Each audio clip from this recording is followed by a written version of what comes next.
Hi everyone, and welcome back to another cryptocurrency video today.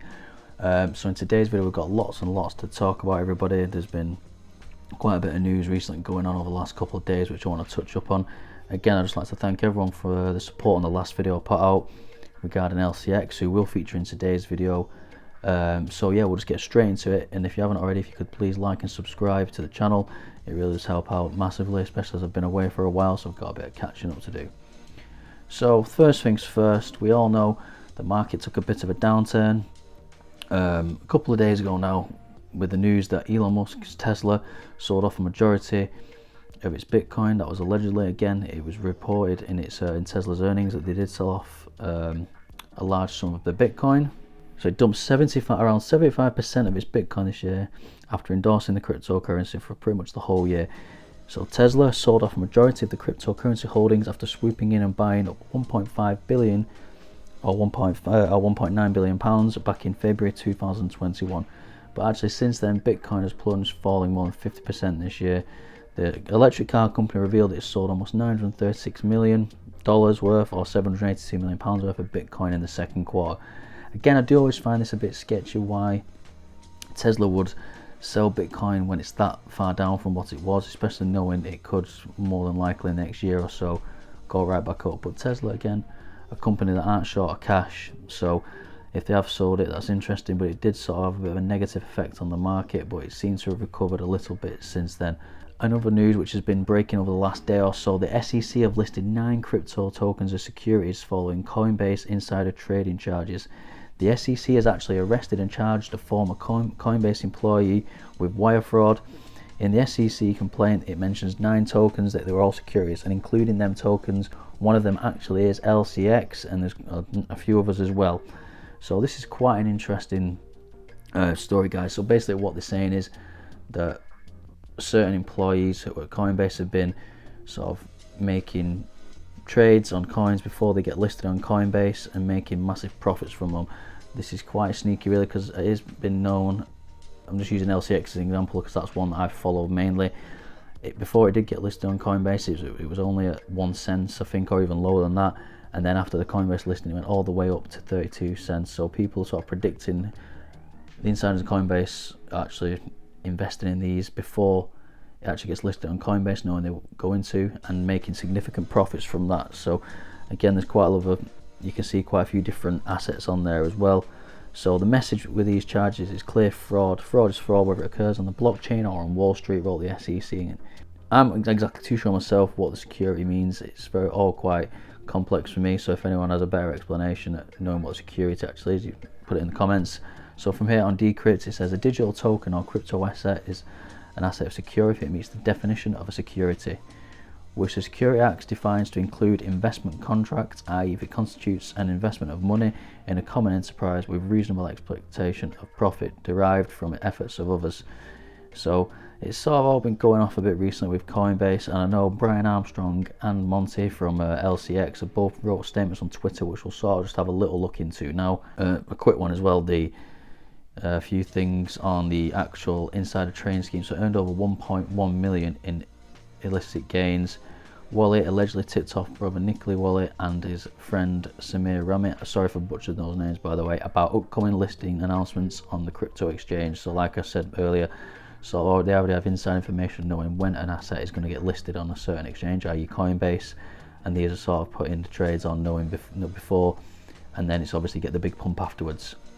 Ahead of those announcements, which usually resulted in an increase in assets, they allegedly purchased at least 25 crypto assets, and 9 of them were securities, and typically sold them after a short announcement for a profit, again like we just covered.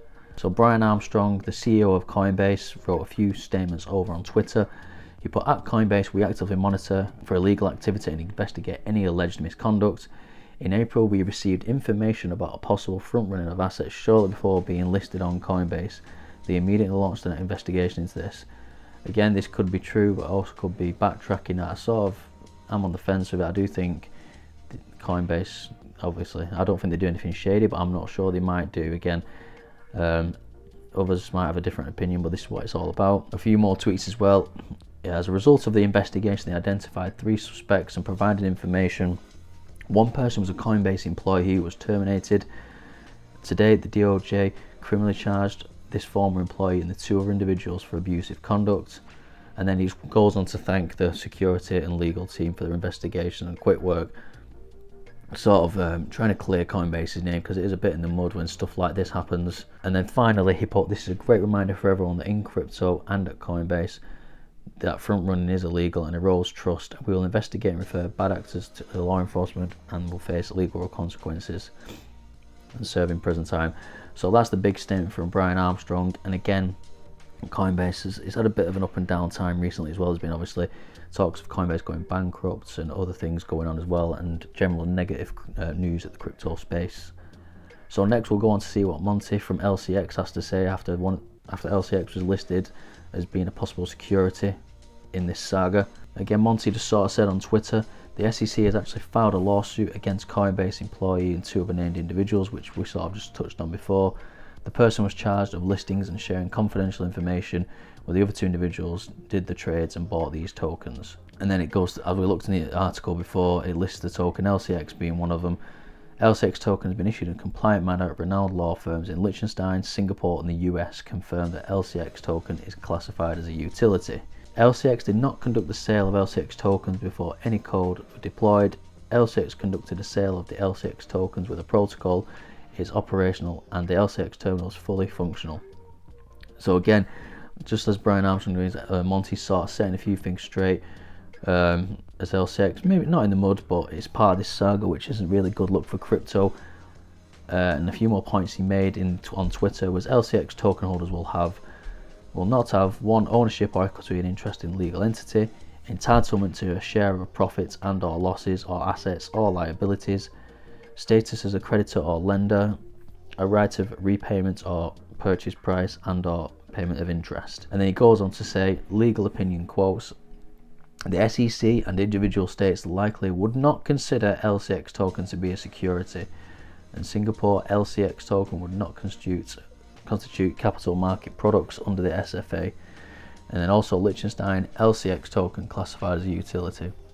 So from Brian Armstrong at Coinbase and Monty Metzger from LCX sort of clearing their names in this saga, which I think is probably the right thing to do. It's really good to be transparent in these moments, and I think they have helped sort of ease it out a little bit, but we'll just see what happens over the next few days. The SEC, people, they do get quite a lot of backlash, to be honest. I don't really 100% understand who they are because I'm from the UK, but if any Americans who are watching this video would like to sort of give me a bit more information on the SEC, that would be more than welcome.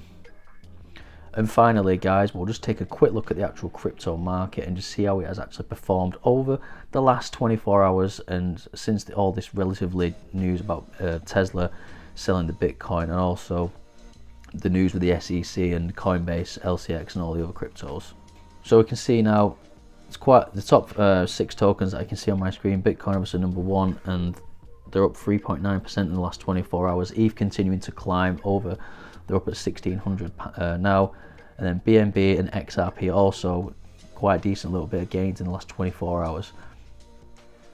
But if we look at the last 7 days, you can see on the day of the 20th of July, which I think was when the news broke about Tesla selling its quite a lot of its Bitcoin, it did actually sort of plunge the market down. We was at a 1.8 trillion market cap, and it wasn't really a big dent, so there was probably quite a bit of an overreaction. The market did fall, but not much compared to what it has been in the last 7 days. It was still up quite a bit. It was still over the trillion market cap, and again we have seen a bit of recovery since then. So even in general, this news with the SEC, it's not yet as dented the market. I would have expected it to have done by now, but well, you never know in crypto. We'd all have to wait and see. But again, just let me know what you think about this latest news. If you obviously I have an LCX order, I'm sort of glad that Monty's come out and said what he said, but obviously I'm a big believer in LCX as well. So, and again, anyone else who knows any more information, if you'd like to comment in the video, just give me your thoughts and get the engagement up, guys. So don't forget to like the video and subscribe to the channel as well. It really does help boost it out to more people and get more people interested in the content. So on that note, I'm going to leave you to it today. Take care. Bye.